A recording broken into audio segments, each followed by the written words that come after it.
They say size doesn't matter, a noble quotation for those dealing with moments of inadequacy.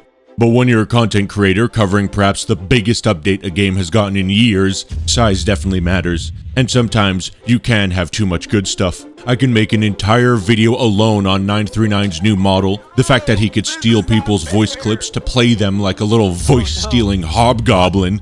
No, this is not fair. But then what about 079 and the new bleep bloop system, sick new map design, playstyle, abilities, and oh, I bet you didn't even know this update completely changed Plague Doctor and his zomboys. So we're going to cover everything in this video on the new Patreon build for patch 12.0 of Secret Lab. I'm going to show you how you could get into the beta and talk about all the stuff you still don't know about this update. Just call me Dora, because together we're gonna explore this horror. You know what my favorite part of the Mimicry update is? It's 939's new voice stealing ability. Did we all lose his overall ability to talk in-game like a normal player? Yes. But in a time like this, I think it's important to remember the noteworthy words of Oscar Wilde. Most people are other people. Their thoughts are someone else's opinions. Their lives, a mimicry. Their passions, a quotation. Now, he was writing about the brain-dead takes that the SL community makes in my comment section when he wrote that quote, in the 1800s. But I think we can all agree that if a change needs to be made, it's better to go all in on something great than halfway with something familiar. And now when we Roblox a gamer, we steal the last 4 seconds of their in-game dialogue to play it back like 939 in the lore, make somebody eat their own words, literally. If memes were the unquenching waters of life itself, this update is leading us to the grand rapids of potential. Holy moly, nothing has been as satisfying as stealing someone's voice and using it to lure unthinking players out of hiding just by sounding like their deceased teammates.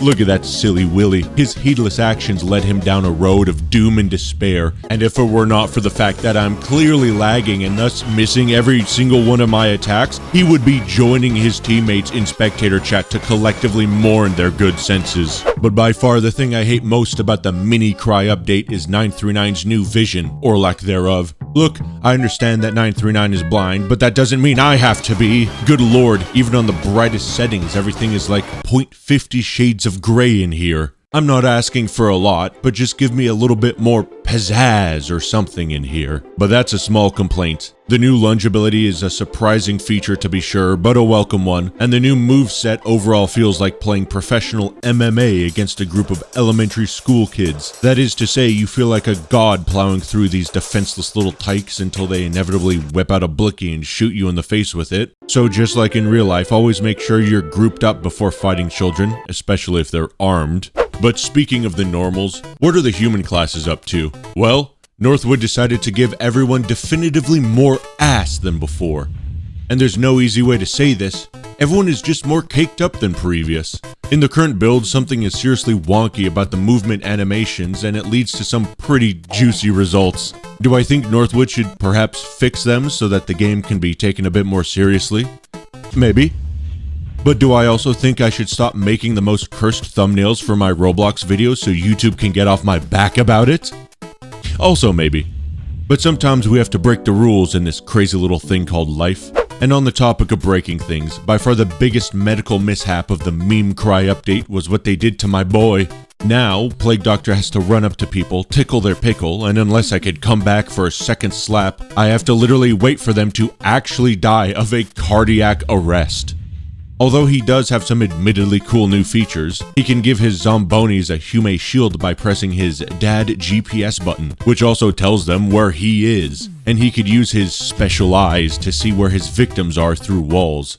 They replaced Dr. Plague with Dr. Pepper. In other words, I appreciate the 23 flavors to play, but it still feels flat at the end of the day. And I'm glad we're stepping away from all the insta-kill SCPs, and I understand this isn't his update. Still, his zombies get more changes than him. Firstly, they've been diagnosed with the gaming posture, and in the immortal words of Captain America, they can now officially eat that booty like groceries to regain some health. And they get zoomies if they stare at people for long enough. Finally, zombies! In reality, the positives are really cool, and maybe I just had a few bad games as 049. But what I didn't have a bad game with was 079. Sheesh! They did my boy right. The new map layout is drippy as can be, and you're able to teleport to anywhere right off the rip. And it has that vaguely 1980s-esque cheap graphical veneer that makes you go, oh yeah, this is why the SCP Foundation keeps having those containment breaches. And the new Bleep Bloop system is super wicked. We played a few games against the Northwood devs who used the feature to point out to 939 where players were hiding in a room,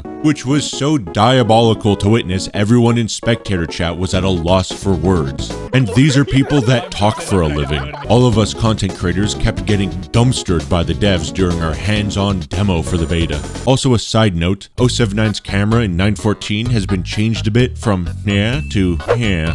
Do with that information what you will, cowering D-boys. At the backbone of this update is the new custom-coded voice system Northwood designed for Secret Lab. Radio chatter can be heard in proximity chat now, and if somebody is talking on their radio next to you, whatever you say will bleed into the radio comms as well. The jury is still out as to whether this feature is super awesome or if the SL community will find a way to make it ass cancer, but here's a short clip of highly professional content creators and games journalists the second, and I mean the second, they got a hold of it.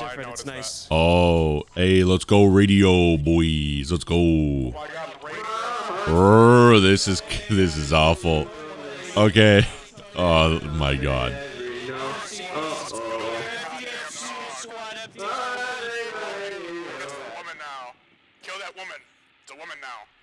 And the Morp Borp Cry update changed a lot in the map itself too. 939 has an all-new corner containment room that honestly makes you go, did they just steal this asset from a better-looking game? The graphical improvements from the 800-year-old OG assets to the breathtaking set pieces are enough to make a grown gamer cry, and a GPU to explode. Though Northwood assures me that the new graphic system they have in place makes this game run just as well, if not better, than the more bland rooms they've got. A bunch of science things litter the tables, and this scale here tells you the weight of stuff you throw on it. Cool beans. You've got a bunch of hiding spots in this room, which is a map design principle that Northwood is going to roll out as they rework other rooms in the game. You can hide in this corner next to 939's cryopod, tucked away nicely like a little frozen human burrito. You can also sneak into these corners here and here to avoid getting spotted by a lurking 939 or other SCPs. And of course, the entrance to Heavy Checkpoint has been reworked bigly. For one, there's now two, and you've got this sweet side room with an armored locker and a window you could shoot through and a panel to open the door. Wow, technological marvel.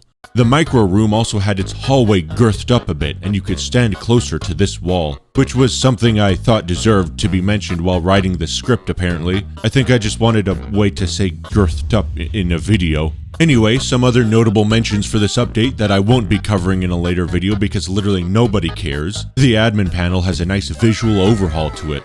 The Glizzy MacDizzy Com18 itself also got a nice facelift and looks pretty neat. Spectator chat also looks much nicer now. Better first-person viewing, UI has been redesigned and you can now click on people's names to switch to them. Yes! Also in the current build of the beta, 096 and Intercom are missing, but they should be re-added shortly for playtesting. It's also not confirmed, but the Intercom may also have an effect that causes 939 senses to go haywire when it's being used by a player. Finally, a use for Intercom that isn't just spamming soundboards and dank memes.